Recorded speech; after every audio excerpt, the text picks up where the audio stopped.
ሰላም እንዴት ናችሁ የዩቲዩብ ቤተሰቦቼ? በዛሬው ዕለት አይሾ ስፒድን ያስጨነቀው የስልክ ጥሪ ምንነትና ከየት እንደተደወለ ማንነቱ ማን እንደሆነ ለምን ወደ ኢትዮጵያ ተመለስ እንዳለው ሙሉ መረጃ የምነግራችሁ ይሆናል። እስከ ቪዲዮ ፍጻሜ አብራችሁን ቆዩ።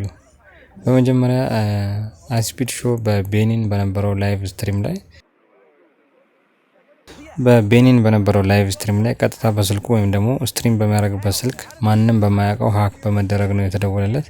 ደዋዩም የ12 ዓመት ልጅ ሲሆን ቀጥታ በመደወል ስትሪም ላይ ቀጥታ ሊታይ ይችላል ማለት ነው። ይሄ በዚህም በመሆኑ ምክንያት አይሾ ስፒድ በጣም ተደናግጧል። እንዴት ሊያውቀው እንደቻለ እንዴት ሊደውል እንደቻለ በመደናቀቅ ሲጠይቀው ይታያል።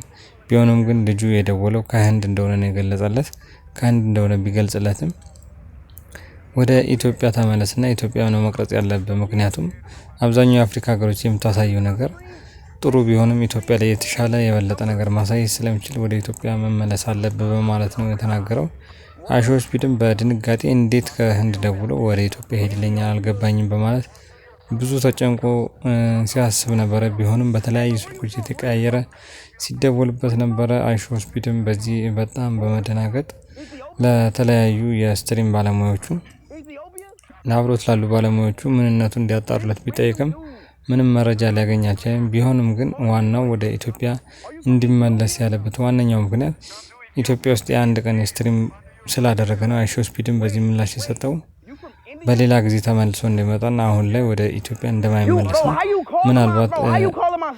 ምናልባት ግን የመመለስ እድል ይኖረኛል ቢልም በቅርብ ጊዜ ግን እንደማይመለስና በሌላ ጊዜ እንደሚመለስ ወደ ኢትዮጵያ ተናግሯል ማለት ነው። እናም ላይቭ ላይ እንደምታዩት አይሾ ስፒድ ስልኩን እያናገረ የ12 ዓመት ልጅ እንደሆነና በተለያየ ስልክ ጥሪ እንዳደረገበት ነው የሚያሳየው። ይህን ይመስላል ማለት ነው። እናንተ አይሾ ስፒድ ወደ ኢትዮጵያ ቢመጣ ደስ ይላችኋል ወይስ ምን ታስባላችሁ? ወይስ ቆይቶ ቢመጣ ወይስ በጊዜው ቢመለስ የሚለውን ነው። ቪዲዮውን ከወደዳችሁት ላይክ ማድረጋችሁ እንዳረሱ፣ ሰብስክራይብ ማድረጋችሁ እንዳረሱ። ባይ ባይ ቻው። Now other person's calling me Man City TV3. Who the hell is Man City TV3? You a Man City fan? TV3.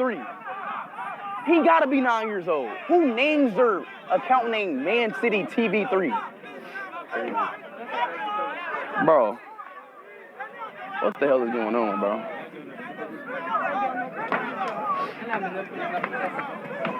Man City TV3.